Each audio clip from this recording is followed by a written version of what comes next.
When it comes to managing dependencies during change, it can sometimes feel like you're playing a game of whack-a-mole. Just when you think you get one issue addressed, another one pops up.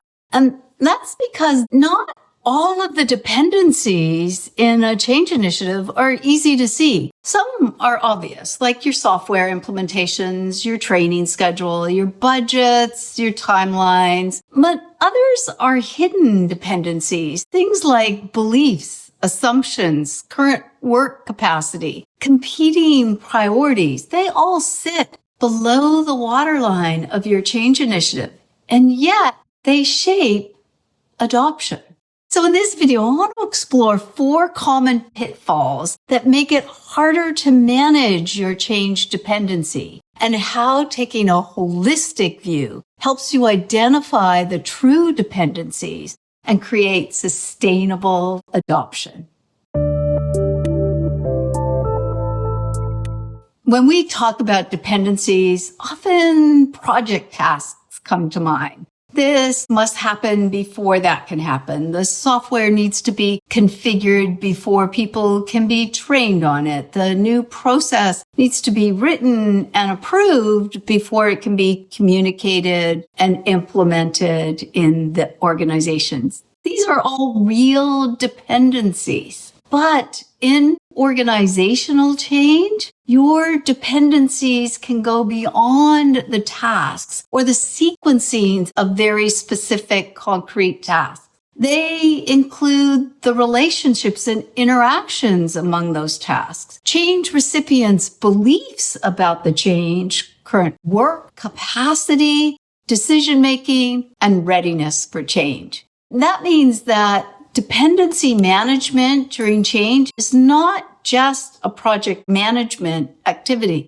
It's a change leadership discipline because every dependency, whether it's visible or invisible, has the potential to either support or stall your adoption.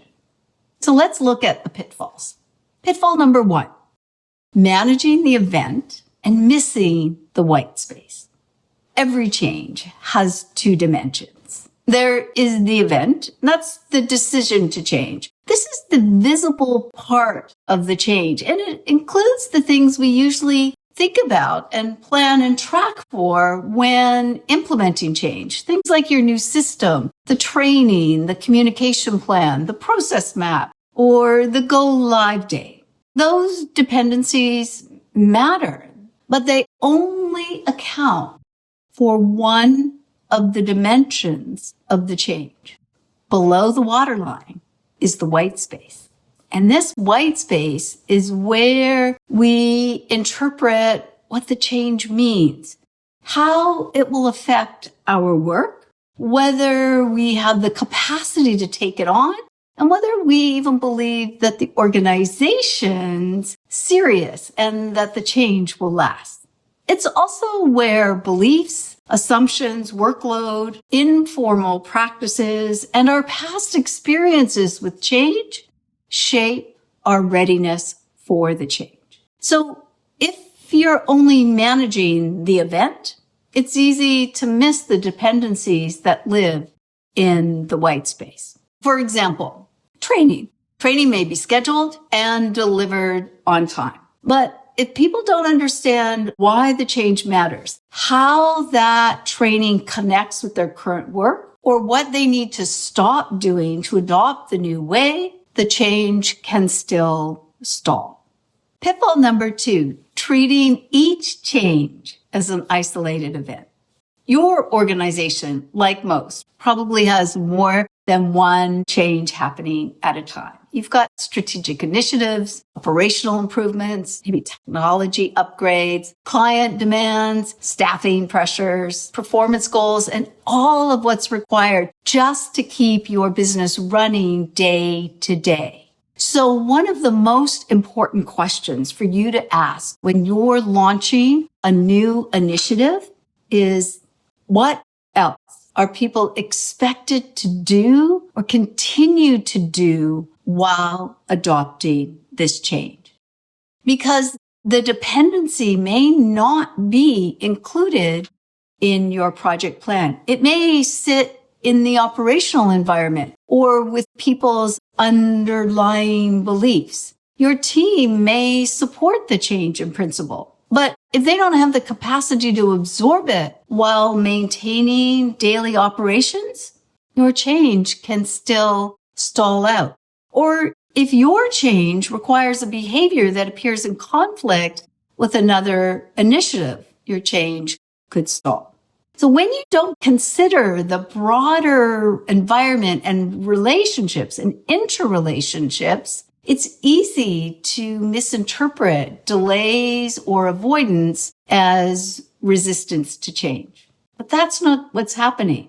In reality, what you're seeing are usually signs of overload, unclear priorities, competing demands, or constraints in the operational environment.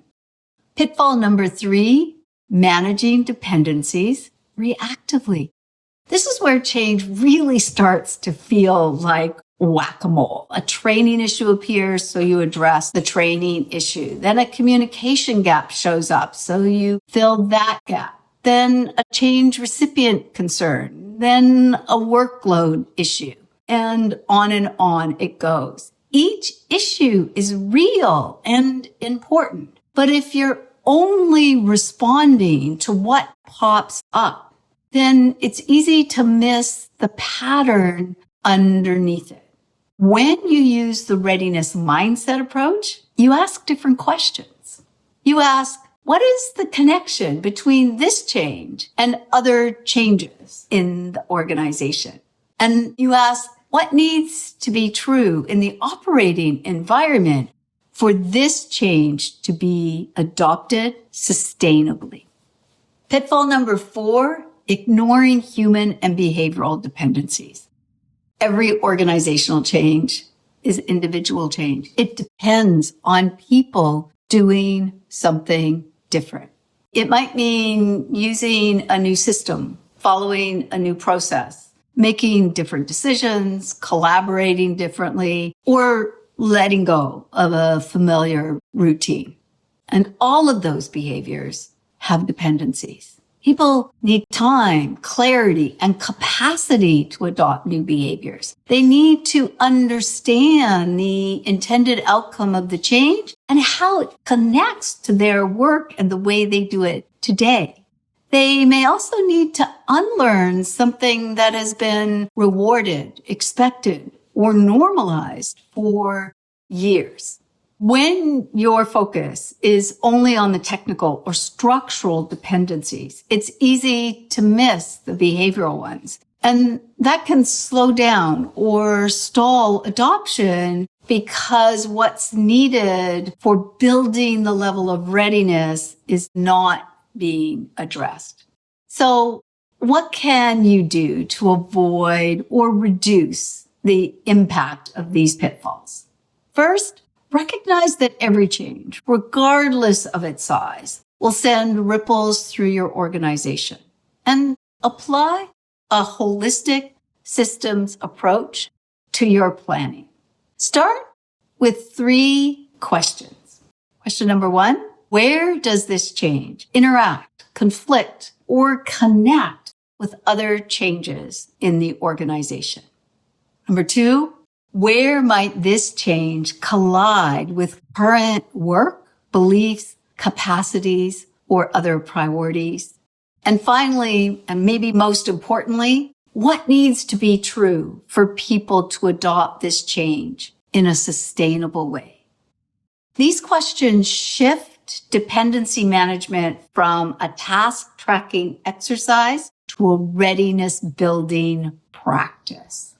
Managing dependencies during change means looking beyond the event and into the white space where readiness is built or eroded. If this perspective on change leadership has been valuable to you and you haven't yet subscribed, consider doing so. It helps me and the channel reach more leaders who want to enable change without resistance. And it ensures you don't miss any future videos. Okay, so let's talk about one practical step that you can take today. First, map out one dependency that's visible above the waterline. Maybe it's in conversation with another department or your software configuration. Then look below the waterline. See if you can identify one dependency in that white space. It might be current work, might be beliefs, capacity, or competing priorities that could affect the adoption of your current change. And write down one action in the comment section that you could take this week to better manage the dependencies in a change that you are leading. That's how you begin to build sustainable, healthy change. And if you'd like some help looking at your change more holistically, click the link below to schedule a complimentary strategy call. I'll see you soon. Bye for now.